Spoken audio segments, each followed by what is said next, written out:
1947 Ford panel truck. Looks like this one's been hot rodded. You can see some independent suspension. This one would have had a semi-eptic spring system. They went away from the transverse and probably more likely had an open drive line. Nice way to keep your goods out of the weather, and if you had to make a stop for delivery. Even back then, people did have sticky fingers. Probably not quite as bad as it is today. Cool truck. Be nice for a camper.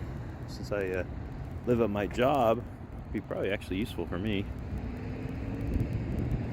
Very simple. I don't know, but I think not the front end, but the body here probably was the same as the 41. Could be wrong. Beautiful coachmanship. And I don't know how well the camera's gonna pick it up, but there you go. And quite a bit of cargo room. Sorry for the reflection. Anyway, cool truck. Love to have it. Can't afford it though. I got kids, wife, which I'm happy, but I'm broke. Still pretty cool. Have a blessed day. Later.